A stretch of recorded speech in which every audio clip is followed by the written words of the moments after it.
अस्सलाम वालेकुम नाज़रीन, मैं मोहम्मद असलम हुसैन सियासत की आलमी ख़बरों में आप सबका इस्तकबाल करता हूँ। 6 मई को मुतवक्किल बरतानिया के शाह चार्ल्स सुवम की तकरीब ताजपोशी में शाही ख़ानदान समेत 203 ममालिक के सरबराहान, मारूफ शख्सियात और खैराती इदारों के नुमाइंदों पर मुश्तमिल 2200 से ज़ायद मेहमान शिरकत करेंगे। बरतानिया के शाह चार्ल्स और इनकी अहलिया की ताजपोशी 6 मई को दारुल हुकूमत लंदन के तारीखी वेस्टमिनिस्टर कलीसिया में होगी। अपनी मां मलिका एलिज़ाबेथ दुआम की 1953 और 8200 मेहमानों की शिरकत से मुनक़िदा तकरीब ताजपोशी के मुकाबले में शाह चार्ल्स की तकरीब ताजपोशी मुख्तसर होगी और मेहमानों की तादाद भी निस्बतन कम होगी। तकरीब में तुर्किया की नुमाइंदगी नायब सदर फवाद करेंगे। ताजपोशी की खुशी में हफ्ता भर तकरीबात का सिलसिला जारी रहेगा। तकरीबात 6 मई को शाह चार्ल्स और मलिका कमिला की ताजपोशी के बाद किले में एक शानदार कॉन्सर्ट से शुरू हो जाएगी। यूक्रेन ने रूस के सदर पुतिन पर कातिलाना हमला किया है। रूस सदारती पैलेस क्रेमलिन के जारी करदा बयान के मुताबिक कल रात के वक्त यूक्रेन के 2 ड्रोन तैयारों ने क्रेमलिन पैलेस पर हमले की कोशिश की। ताहम रूस के फिजाई दिफाई सिस्टम की फौरी कार्रवाई से हमले से पहले ही ड्रोन तैयारों को नाकारा बना दिया गया है। क्रेमलिन हुकाम ने इस नाकाम हमले को रूस के सदर पुतिन के खिलाफ कातिलाना हमला और मुनज़्ज़म दहशतगर्दी करार दिया है। हुकाम के मुताबिक हमले में सदर पुतिन को कोई नुकसान नहीं पहुंचा। क्रेमलिन हुकाम ने कहा है कि हम ये हमले का मुनासिब वक्त और मुनासिब जगह पर जवाब देने का हक महफूज रखते हैं।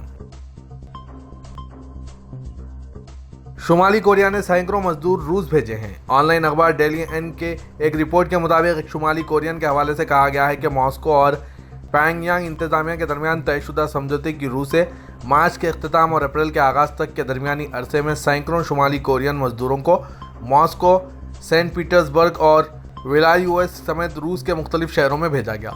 अखबार के मुताबिक तकरीबन 350 मजदूर सेंट पीटर्सबर्ग और मॉस्को और सऊ के करीब यूएसए भेजे गए हैं। मजदूरों के काम के शोबों से मुतालिक कोई मालूमात नहीं है, ताहम ख्याल जाहिर किया जा रहा है कि ये शुमाली कोरियन मजदूर अस्करी और निजी शोबे के तामीराती या खिदमात के सेक्टरों में काम करेंगे। अक़वाम मुत्तहिदा के सरबराह एंटोनियो गुटेरेस ने अफगान ख़वातीन के हुकूक़ पर तालिबान हुकूमत की पाबंदियों को तनक़ीद का निशाना बनाते हुए बहरान का शिकार मुल्क अफगानिस्तान में इस्तेहकाम के हवाले से आलमी बरादरी के ख़दशात का इज़हार किया। डॉन की एक रिपोर्ट के मुताबिक तालिबान हुकाम की जानिब से इमदादी एजेंसियों के लिए काम करने वाली ख़वातीन पर पाबंदी आयद किए जाने के बाद अक़वाम मुत्तहिदा की जानिब से अफगानिस्तान में अपनी सरगर्मियाँ जारी रखने के हवाले से गौर किया जा रहा है। ताहम एंटोनियो गुटेरेस ने कहा है कि दोहा में 2 रोज़ा इजलास के शुरुका अफगानिस्तान की इन पॉलिसियों को तब्दील करवाने के लिए मज़ीद कोशिशें करना चाहिए। ईरानी सदर इब्राहिम रईसी ने आज चारशंबे के दिन सदर शाम बशार अल असद से दमिश्क में मुलाकात की, जिसका मकसद 2 हलीफों के दरमियान ताउन को बढ़ावा देना है। सरकारी मीडिया ने यह इत्तला दी। तेहरान मार्च 2011 में बगावत के बाकायदा जंग की शक्ल इख्तियार कर लेने के बाद से असद हुकूमत का असल हामी रहा है। इसने असद के हक़ में अहम रोल अदा किया। ईरान ने कई फौजी मुशीर और मशरक़ी वसती भर से हज़ारों ईरान नवाज लड़ाके असद की तरफ से लड़ने के लिए भेजे। रूस और ईरान की मदद से हुकूमत शाम ने हालिया अरसे में मुल्क के बड़े हिस्सों पर कंट्रोल हासिल किया। सऊदी अरब में 1000 ख़वातीन को अपनी नवियत की पहली मसनूई ज़हानत यानी आर्टिफिशियल इंटेलिजेंस प्रोग्राम की ट्रेनिंग दी जाएगी। Data and artificial intelligence Saudi authority ने गूगल क्लाउड के ताउन से 1000 ख़वातीन के लिए data and artificial intelligence training programme का ऐलान किया है। ये पूरी दुनिया में अपनी नवियत का एक पहला प्रोग्राम है। ये प्रोग्राम 30 अगस्त 2023 तक जारी रहेगा, जिसके 28 ममालिक की 1000 ख़वातीन को 16 trainers data and artificial intelligence की ट्रेनिंग देंगे। सऊदी अरब के शहर जिद्दा फल्कियाती अंजुमन के सरबराह इंजीनियर माजिद अबू ज़हरा ने कहा है कि जुम्मा 5 मई 2023 को मुमलिकत में चांद ग्रहण देखा जाएगा। सबक न्यूज़ के मुताबिक माहिर फल्कियात अबू ज़हरा ने इस हवाले से मजीद कहा है कि चांद ग्रहण का सिलसिला 4 घंटे 18 मिनट तक रहेगा। चांद का 96% हिस्सा अर्थ के सायानुमा दायरे में दाखिल हो जाएगा। ये सूरत हाल ग्रहण के नुक्ते उरूज पर पहुंचने पर पेश आएगी।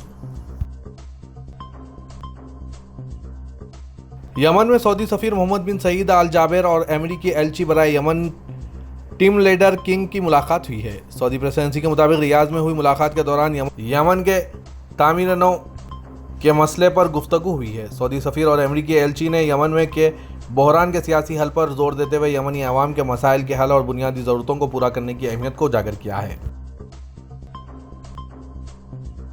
फ्लाई दुबई एयरलाइन ने सऊदी अरब के 5 शहरों में दुबई के लिए परवाज़ की सहूलत फराहम कर दी है। सबक वेबसाइट के मुताबिक फ्लाई दुबई ने नियोम, खैसुमा, अल उला, जजान और निजरान के लिए सर्विसेज शुरू कर दी है। फ्लाई दुबई ने कहा है कि साल रवां की पहली सहमाही के दौरान मजमूई तौर पर 33 लाख से ज़्यादा मुसाफिरों को सफ़र की सहूलत दी गई है। सदर तुर्की रजब तैयब एर्दोगान ने तुर्किया रेडियो टेलीविज़न कॉरपोरेशन के बैनुल-अक़वामी डिजिटल प्लेटफॉर्म तिबई के लिए नए ख्वाहिशात का इजहार करते हुए कहा कि तिबई शुरू में तुर्किया में बिला इजाज़त अपनी खिदमत पेश करेगा। सदर एर्दोगान ने इस मौजू पर अपने ट्वीट में कहा है कि मैं हमेशा यकजा करने वाली कहानियों को 5 मुख्तलिफ ज़बानों और 25 ममालिक में बयान करने की जिम्मेदारी अपने सर लेने वाला नया डिजिटल प्लेटफॉर्म की कामयाबी का दुआगो हूँ।